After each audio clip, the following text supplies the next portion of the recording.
Okay, folks, how many of you now want to join a bank? After hearing names like Bankster and Bankrupt, how many of you want to join a bank? No one? No one? Hey, come on, guys, don't lie. I know tomorrow morning if Citibank comes and gives you 5 offers, all of you are going to take it. No? Okay, how many of you think life in a bank is interesting? I can't see hands. Nobody? Can we dim the lights a bit? I can't. So life in a bank is not interesting? It's boring? How many of you have parents in a bank? Not the nationalized banks here. I'm talking of foreign banks. Nobody? That's why. You don't know how life is in a foreign bank. You know what it takes to write a thriller? Sorry? Imagination. Yeah, of course, imagination. What else? Experience to write a thriller. Can you tell me how a debut writer writes a thriller? इसको DCP बोलते हैं, desperate class participation.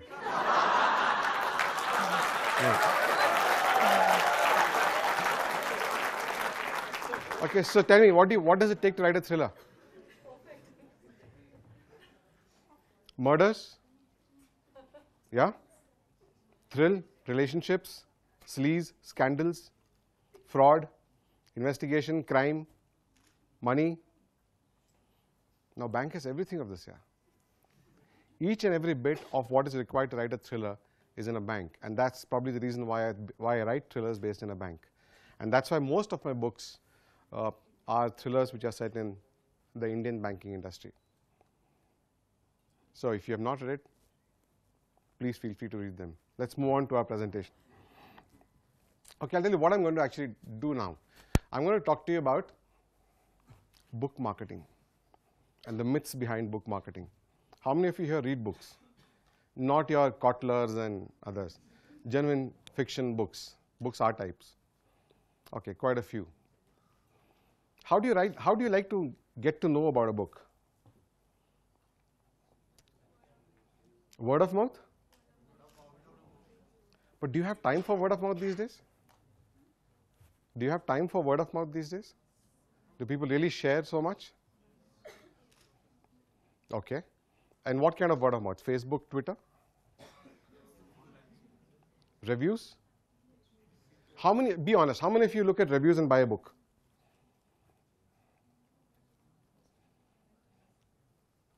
But most of you buy a book in the first 2 weeks or maybe 3 weeks of its launch. Tab tak to review aate hi nahi hai.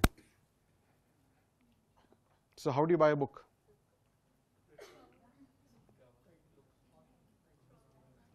And how many of you read a book and said, shit man, why did I read this book?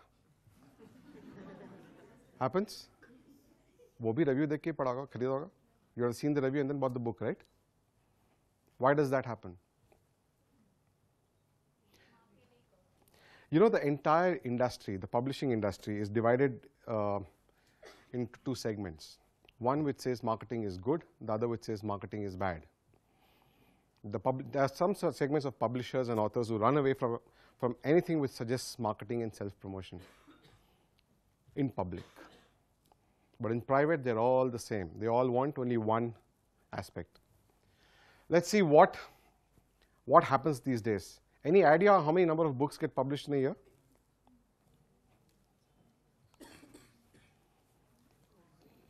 $2.2 million books get published globally a year. 300,000 books in the US. How many in India?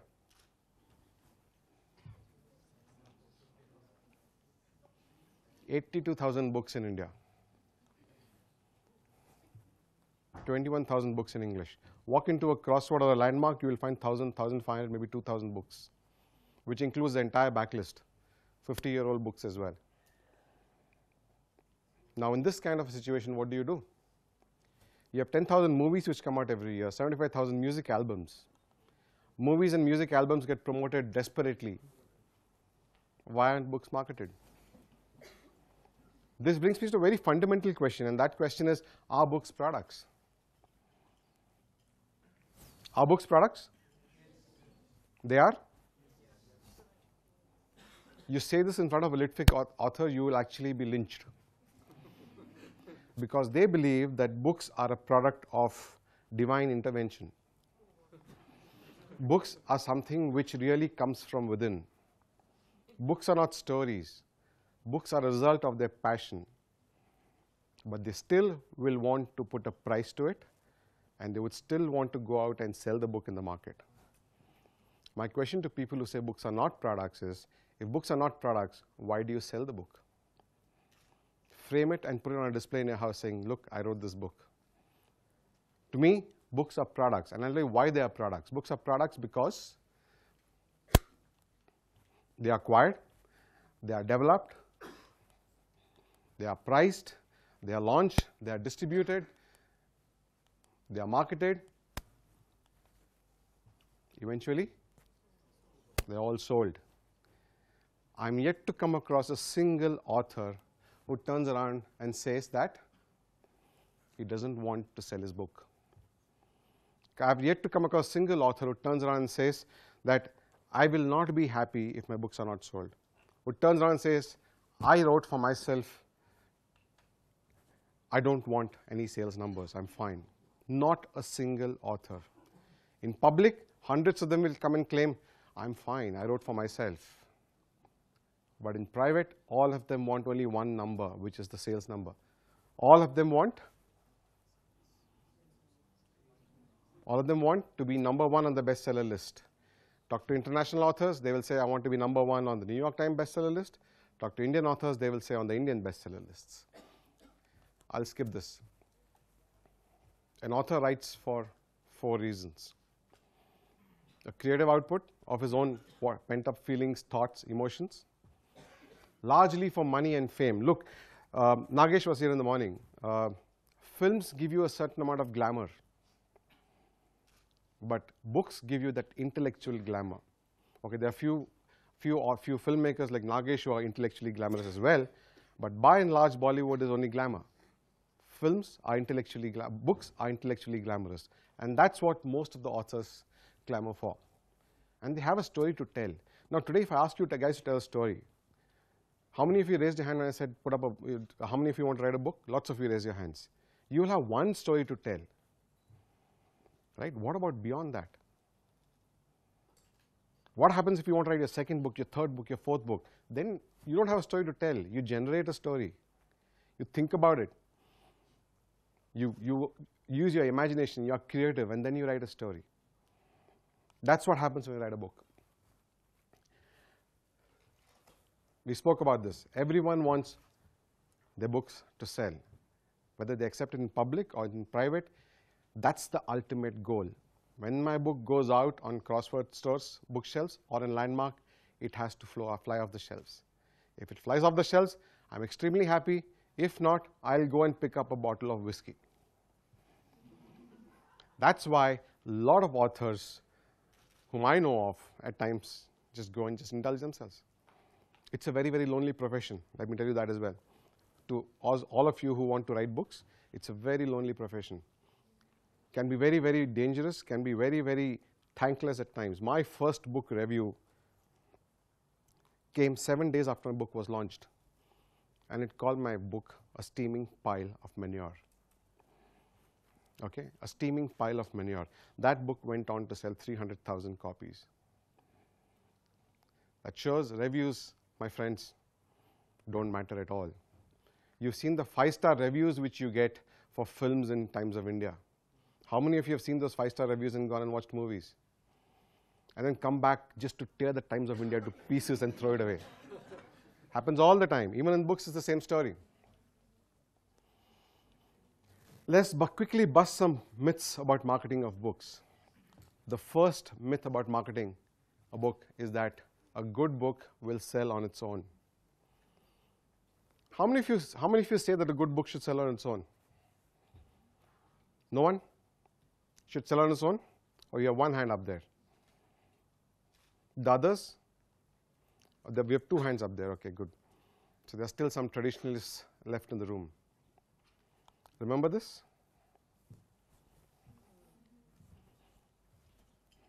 Many would call it a fabulous book.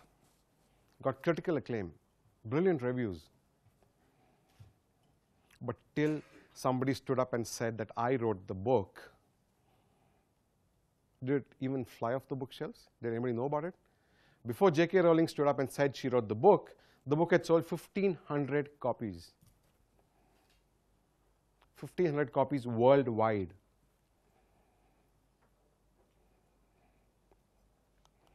My friend, this is a typical bookstore. 2% of books published in English make it to the bookstore shelves. And you walk into the bookstore, can you tell me where is a Ravi Subramanian there or a Durjoy Datta there? Can you see it, Durjoy? So unless you guys get to know about a book or get to know about a book's name or the author's name through various marketing campaigns, how will you go and pick it up? You're a needle in a haystack. Your book in a big bookstore. 1%. I told you Crossword and Landmark have 2,000, 2,500 copies depending on the size of the store. Titles. 82,000 books come out every year. And you have the backlist as well. How do you make sure the books are available? Or people see the books, the readers see the book? The biggest challenge today is discoverability, which is what I mean when I say how do you figure out which book to read. In the US today, I think it's about 27% of readers read more than 15 books a year, which means the balance read less than that. And God help you if you're a new author there. Because the guy who reads 15 books will only read his favorites, right? 15 author ke naam, so I'll just, rattle off right now who are my favorites. They will only read that. So if you have to make him replace that, if somebody like here likes Grisham, you're bound to read every Grisham that comes out. And you have only that much time. The other day I actually went to a store in Bombay. I walked in. There were lovely chocolates, $5 a box. There's lovely watches, Tommy Hilfiger, okay, watches. Then there were jewelry, custom jewelry. There were watches, a few other stuff. There were decorative items, synthetic stuff. And damn it, it was a bookstore. It was a bookstore. And people called it a bookstore. 20% of the bookstore had books. Everything else had something else. You know why it's happening? How many of you have been to a Crossword or Landmark these days and found the space occupied by books to be coming down? Many of you. So what impact does it have on books? Space occupied by books is completely going down. Which also means that if a bookstore had space to stock 1,000 titles, it's now going to stock 500 titles, which is happening to books these days. And when there's space to stock 500 titles, they're only going to stock the bestsellers. Books which are marketed, books which people know about, books which the store guys know about. Internet. All of you might turn around and say that 40% of book sales happens through Flipkart these days. How many of you buy books on Flipkart? Most of you, right? Because nobody wants to go down to Pune and buy a book. Right? Most of you buy from Flipkart. How do you figure out which book to buy? You discover a book first, you go specifically order for that particular book and come out, right? So unless there's a marketing effort behind a book, unless there's a certain promotion done, you get to know about the book, discoverability is extremely difficult. So, bottom line, if you are a good book, no one knows how to discover you. Even the publisher doesn't know. So the myth number one is a good book sells on its own. It doesn't. Every good book. Today, every single big author promotes his book. Talk about James Patterson, talk about Jeffrey Archer, talk about J.K. Rowling, talk about everyone. People even dismiss this book of J.K. Rowling as a publicity gimmick. Her releasing it first and then coming out and saying, okay, it's my book. We never know. Nobody can tell. Maybe it is. Then we go on to the second myth. Okay, we'll skip this. Book marketing is a new phenomenon. How many of you think book marketing is new? Do you know, way back in 1647, the first paid ad was released. It was for a book. This was not that ad.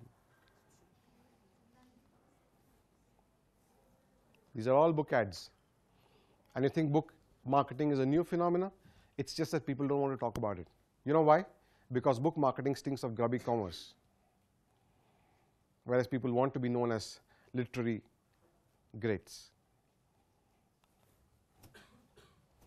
So even if you are a great author, you need to be seen and heard. Only then your books will sell. And the last one, which is very close to my heart, which is a writer must write and a publisher must sell. Do you guys believe in this? It's very much the book industry talk, but the point is, today a publisher is going through a fair bit of chaos. He does not make enough money. Today I was telling somebody at lunch, an average non-fiction in the US sells 250 copies a year. And an average non-fiction sells 3,000 copies over its lifetime. If you sell 10,000 copies in India, a book priced at 200 rupees, you earn a royalty of 20 rupees a book. So even if you sell 10,000 copies, which is supposed to be very good, because not more than 3 or 4% of writers in India sell that kind of money. Would it be 3 or 4? Would it be more? Roughly 3 or 4% of writers sell that kind of numbers. Which means a writer who takes 1 year to write a book, in the end makes about 1.5 lakh, 2 lakhs for it at best, if he's lucky. So if I'm putting you off from writing books, then I'm just killing competition. Okay, but the point is, look, today the publisher is also relying on the author to sell books. An author, why do you think Durjoy and I have come here? We also want to talk to you about what you want to listen to, but you're more likely to buy books from authors that you know of or you have seen, right? So if 100 people in this room, 10 have read my book, balance 90 have not. If out of the 90, 10 pick up my book and read, that's that much more word of mouth, the word of mouth that you guys mentioned. That probably also proves the point why you have 2 authors among the entire list of speakers today. You put in a year in writing the book, so you have to take charge and promote your book. You have to take charge and sell your book. Don't depend on anybody else. Nobody's going to do it for you. And my last point here is very simple. When you start a new business, what do you as an entrepreneur do? The money that you earn from business, you put it back in business. For the first year, year and a half, 2 years, whatever money you get, you reinvest. Do the same for your books. When you write your first book, don't expect to make money and take royalty and go and celebrate. Try and use it in promotion. In the US, people buy their own books, so that it hits the bestseller lists. In India, people are not that smart yet, so eventually someone will get to it. So first 2 years, put your own money back into your books, in marketing, in promotion, go on store visits, meet people, come and give talks. So traditionally, in the past, books has been a business which has been driven by supply, which is I acquire a book, I put it out in the stores, put out reviews, customers will go and buy. It's changed now. It's changed to a more of a culture where I create a demand and then put in the books in the store to meet that supply. Books, to a certain extent, I'm sad that Nagesh is not here, but books to a certain extent have actually become like films. The first 4-week demand of a book determines the course of the book these days. You will rarely find a book which is slow in the first 4 weeks and then shoots. And that's why promotion of a book is probably more important today than ever before. Remember, a new book today is not only competing with the books released at that time, but it's competing with the 7 billion old books which are already there in existence in the world. They're not going away. It's competing for your time. Your cruel profs are giving you exams, quizzes, practicals. and you don't have time to read. So it's competing for your time, competing with internet, competing with tablets, competing with iPads, games. So marketing is going to be very, very different now going forward, and it's going to be mandatory for a book to succeed. It's no longer a matter of choice, it's a matter of necessity. Thank you.